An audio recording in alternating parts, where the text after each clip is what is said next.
Entonces, lo que me toca a mí hoy día es presentarles y contarles un poco la experiencia que hemos tenido en el Laboratorio de Física de la Atmósfera para poder hacer un poco de ciencia en condiciones adversas, como las que tenemos en Bolivia.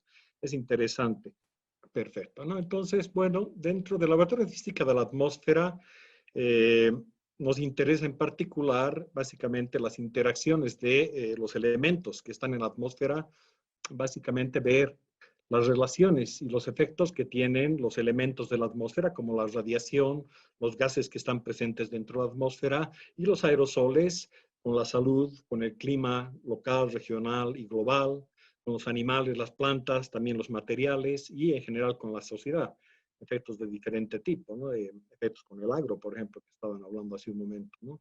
Entonces, nuestro laboratorio tiene una historia que ha empezado el año 95, 1995, y nuestro primer esfuerzo realmente estaba dedicado a la radiación. En particular, el año 1995 se fundó el Laboratorio de Física de la Atmósfera con la intención de realizar medidas de la radiación ultravioleta en La Paz, la ciudad de La Paz, Bolivia. Eh, el propósito era claro porque se trata de algo que es importante para la población y tiene efectos directos en la salud. Entonces, en ese momento nosotros no teníamos un conocimiento muy profundo sobre el tema, sino teníamos las intenciones.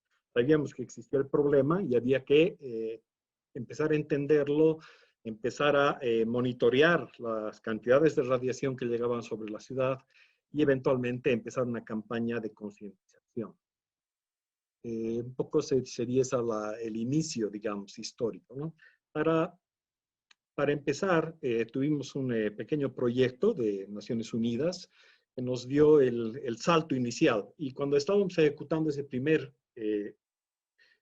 proyecto de las pequeñas donaciones de Naciones Unidas, en fin, pasaron muchas cosas, ¿no? Pasó que nos pusimos en contacto con personas de diferentes países para empezar bien. Y mientras nosotros estábamos diseñando equipos muy sencillos para poder medir la radiación ultravioleta, gracias a convenios, bueno, gracias a personas en realidad que trabajan en otros países que eran colegas nuestros tiempo atrás, por ejemplo, el doctor Medrano en Brasil, en el INPE de Brasil, que es el Instituto Nacional de Investigaciones Espaciales del Brasil, él nos puso en contacto con las personas de allá y dio un gran salto a nuestro laboratorio porque pudimos empezar a trabajar con equipos de alto nivel. Entonces, desde ese año, el año 95, se empezó a medir de manera sistemática en la ciudad de La Paz la radiación ultravioleta con instrumentos de altísimo nivel. Es interesante que no me deja pasar bien la transparencia. Ok. Entonces, dentro del tema de radiación, nuestro laboratorio ha pasado por ese proceso. En la primera fotografía que vemos, arriba, esta fotografía, vemos justamente la gente que trabajaba en el INPE de Brasil y algunas de las personas del laboratorio con instrumentos de alto nivel que permiten medir radiación ultravioleta de manera espectral, es decir, podemos medir cada componente de la radiación ultravioleta y también podemos medir la capa de ozono y ahí la relación entre ambos, ¿no? En un caso estamos hablando de radiación, en otro caso de un gas y hay relaciones entre ambos, ¿no? La preocupación detrás de todo esto era la salud de la población, sobre todo, ¿no? Poco a poco empezamos a incorporar nuestro conocimiento a investigaciones un poco más serias. Hay muchas investigaciones que el laboratorio desde esos años ha ido realizando en el tema de radiación ultravioleta, ¿no? Por ejemplo, en la fotografía del lado, esta fotografía es un experimento que se hizo en el lago, donde estábamos tratando de medir los efectos de la radiación ultravioleta en el fitoplancton y el zooplancton del lago Titicaca, y compararlos con los efectos de la radiación ultravioleta en laboratorios de la Antártida, ¿no? Entonces trabajamos con Argentina y empezó a haber una especie de convenios entre diferentes centros de investigación, lo cual, por cierto, es muy importante el momento que uno empieza a desarrollar investigación, tener contrapartes, tener convenios, tener proyectos comunes, ¿no? Y este es un ejemplo, digamos, de un proyecto común que se comparó y, bueno, tuvo resultados interesantes. Si bien no era específicamente nuestro tema, el tema de medidas en sistemas biológicos. La gente de Argentina tenía mucho conocimiento y nos empezó a pasar el know-how también, ¿no? Nos teníamos más conocimiento del tema de medidas de radiación. Siguiendo en el tema de radiación, bueno, por supuesto, aparte de lo que son publicaciones en revistas indexadas o inclusive no indexadas o en revistas inclusive de divulgación, también es importante empezar a desarrollar libros como el que pueden ver ustedes aquí. Este libro se desarrolló para poder informar un poco a la población. En este libro, por supuesto, hay muchas personas involucradas y fue gracias a la Organización Mundial de la Salud que se pudo publicar este libro. Y bueno, da temas relacionados a la radiación ultravioleta en Bolivia prácticamente, ¿no? Entonces hay algunos libros de esta naturaleza que ha sacado nuestro laboratorio en este tema de radiación. Nosotros en el laboratorio hacemos mucho lo que se llama interacción social.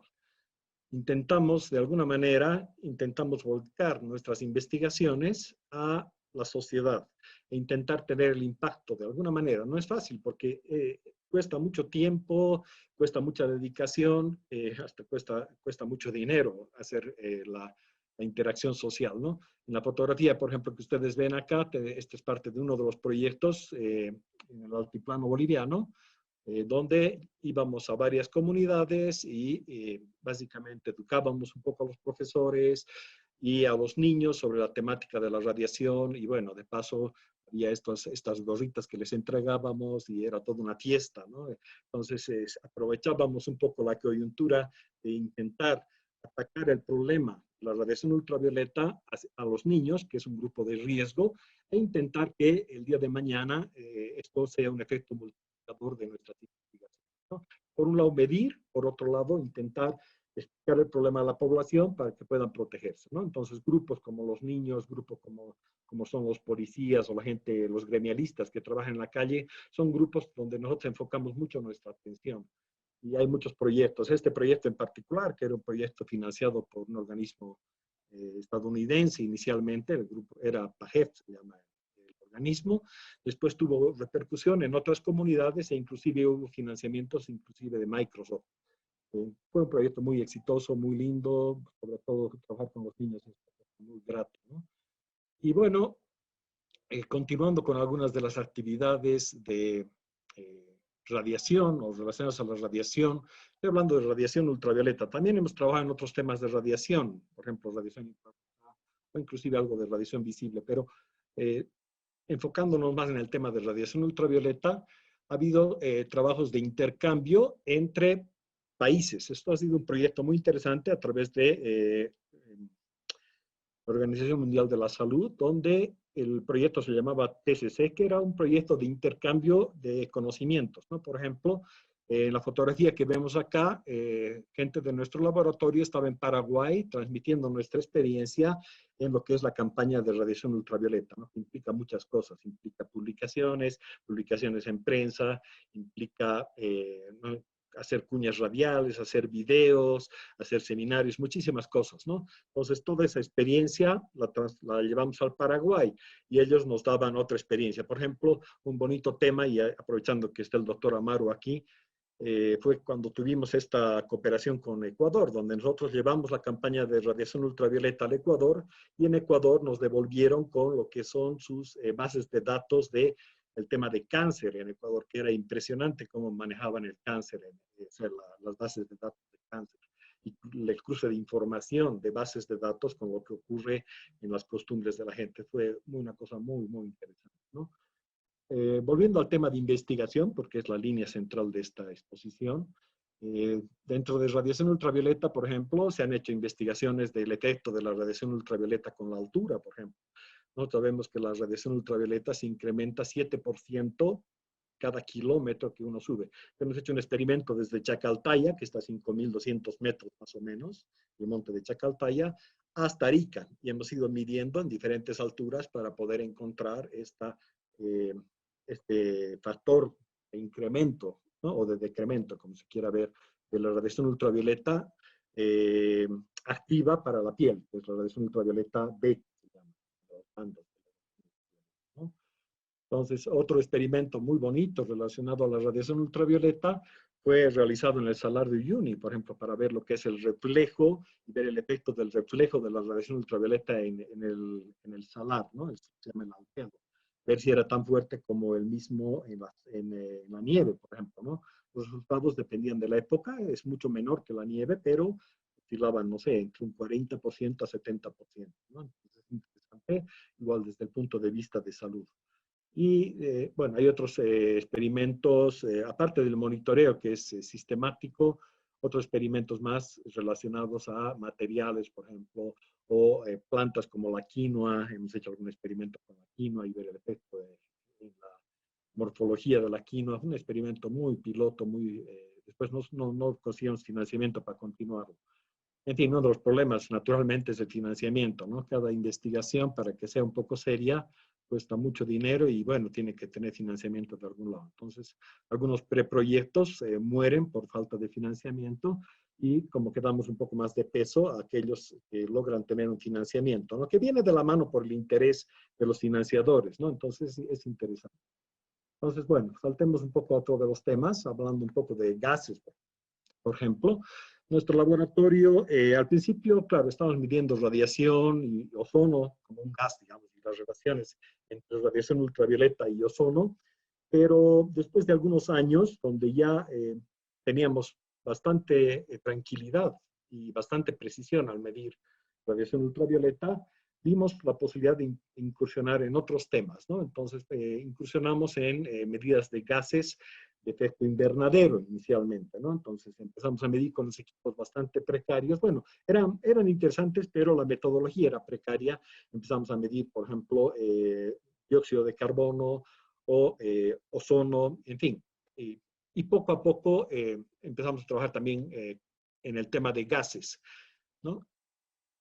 Algunas investigaciones relacionadas específicamente a los gases, estoy hablando de los años, yo diría 2000 más o menos, un poquito antes tal vez, son interesantes. Por ejemplo, esta imagen que se ve acá fue hecha con un estudio de la información satelital del ozono en la región andina. Aquí está Bolivia y se puede ver esta mancha rosada, donde uno ve que de alguna manera hay un decremento en la cantidad de ozono que se presenta en el altiplano. Entonces, bueno, aquí está la escala, se mide en unas unidades que son unidades Dobson.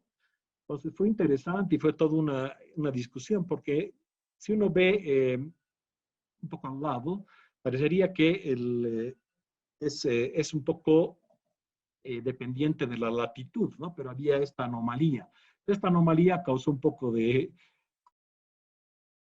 confusión y bueno, después nos dimos cuenta que tal vez era más un problema de los algoritmos en los satélites.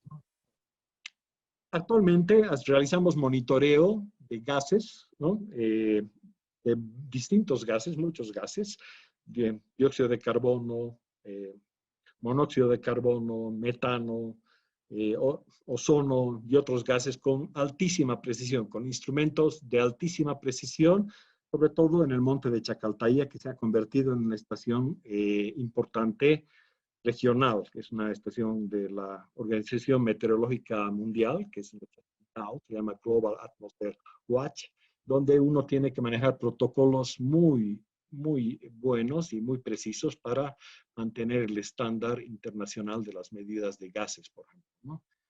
También hacemos algo de interacción social, ¿no? Por ejemplo, esta curva que ustedes ven acá, la hemos hecho para utilizar con instrumentos de bajo costo el dióxido de carbono en diferentes lugares para poder de alguna manera darnos cuenta del riesgo que tiene ese lugar para lo que es el COVID, ¿no?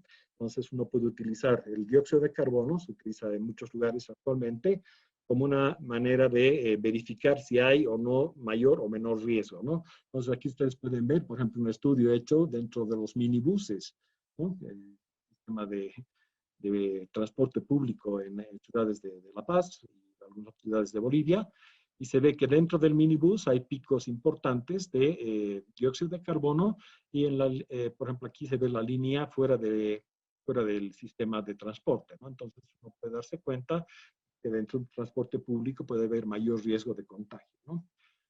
Bueno, hablando de los aerosoles, igual nuestro esfuerzo ha sido eh, grande para lo que es el monitoreo de aerosoles. Tenemos el mismo laboratorio en Chacaltaya y otros laboratorios, por ejemplo, en el aeropuerto de La Paz o en el Parque Urbano Central.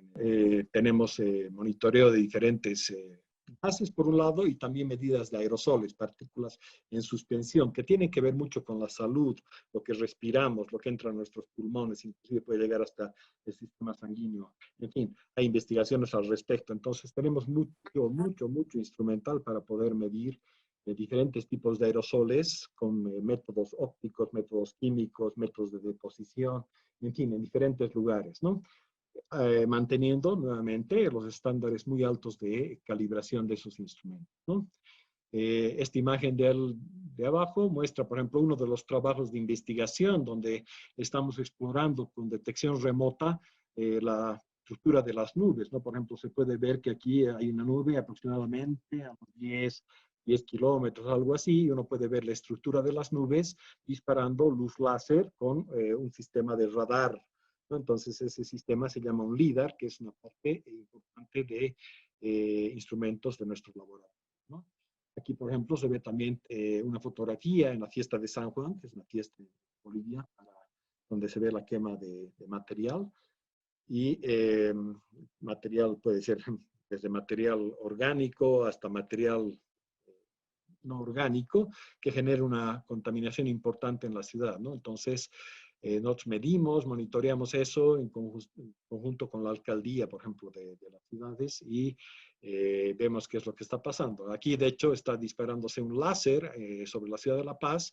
Este es un láser pulsado y que nos permite encontrar lo que está ocurriendo en la atmósfera con esta técnica que se llama LIDAR. En vez de radar, es LIDAR, que viene de la luz. Ok.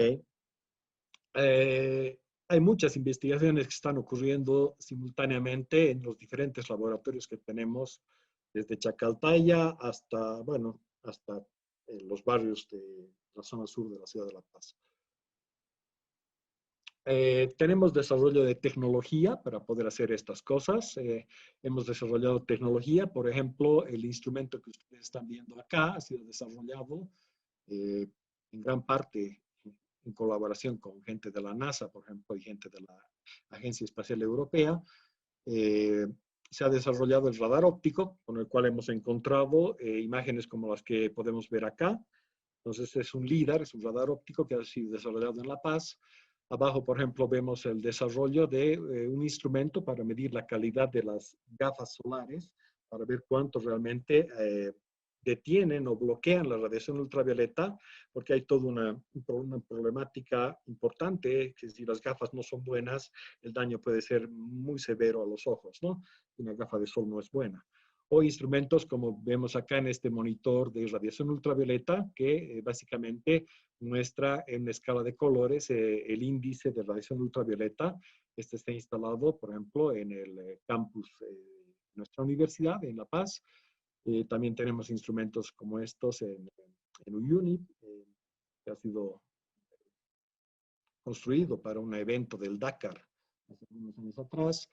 Y también se está trabajando en modelado, ¿no? Entonces, básicamente, parte del desarrollo tecnológico también es el poder modelar lo que está ocurriendo en nuestra atmósfera, porque la instrumentación que ustedes de alguna manera han podido observar muy rápidamente es realmente cara, ¿no? Entonces, es importante que podamos modelar lo que está ocurriendo en nuestra atmósfera para poder hacer predicción y sin necesidad de nuevos instrumentos, poder saber lo que va a ocurrir con los gases, con los aerosoles y, en fin, con la radiación también, ¿no?